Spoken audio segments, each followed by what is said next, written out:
सभी को नमस्कार। करियर फर्स्ट चैनल द्वारा यह डिक्टेशन आपको दिया जा रहा है। शानदार मैटर है, ध्यानपूर्वक लिखें। Ready, start.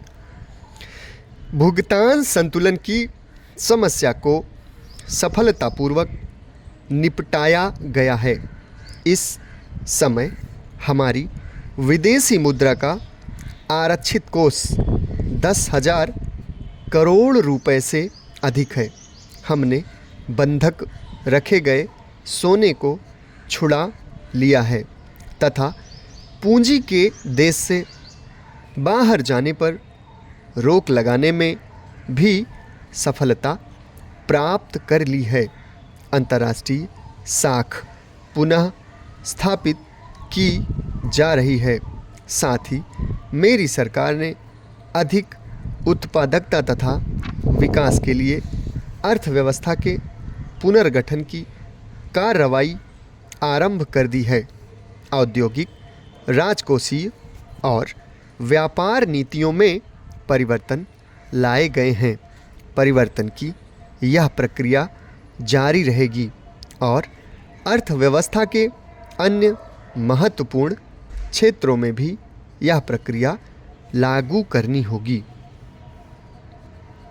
नई औद्योगिक नीति का लक्ष्य पिछले दशक के लाभों को समेकित करना तथा भारतीय उद्योग की क्षमता और उत्पादकता में वृद्धि करने के लिए नए प्रोत्साहन प्रदान करना है।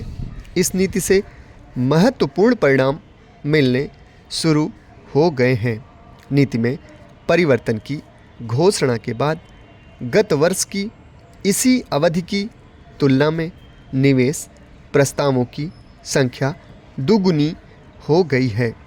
विदेशी निवेश और प्रौद्योगिकी सहयोग को स्वीकृति दिए जाने में भी यह प्रवृत्ति देखने को मिलती है।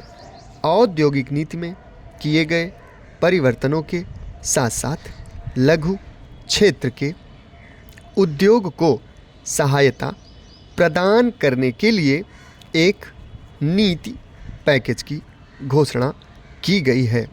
लघु तथा छोटे उद्योग रोजगार प्रदान करने तथा औद्योगिक उत्पादन में योगदान देने के लिए महत्वपूर्ण भूमिका निभाते रहेंगे।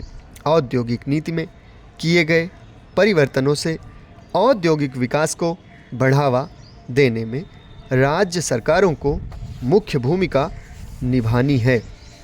केंद्र सरकार उनसे सहयोग करती रहेगी ताकि यह सुनिश्चित किया जा सके कि उदारीकृत नीति का लाभ संपूर्ण देश को मिल सके।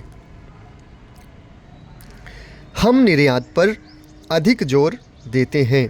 लगभग 20% अपरिहार्य आयात दबाव के बावजूद सामान्य मुद्रा क्षेत्र के देशों को किए गए निर्यात में डॉलर के रूप में 6% की साधारण वृद्धि हुई है।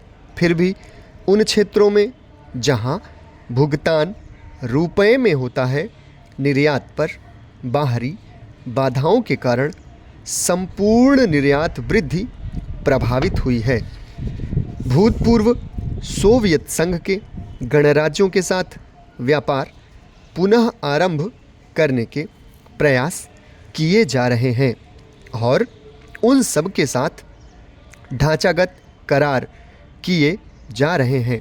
नई नीतियों के परिणाम स्वरूप वर्तमान ढांचे में किए जाने वाले परिवर्तनों से जो कामगार प्रभावित होंगे, उनके हितों की रक्षा करने की आवश्यकता के प्रति सरकार पूरी तरह सजग है। पुनः प्रशिक्षण और पुनः नियोजन के कार्यक्रम आरंभ किए जाएंगे। समाप्त। धन्यवाद।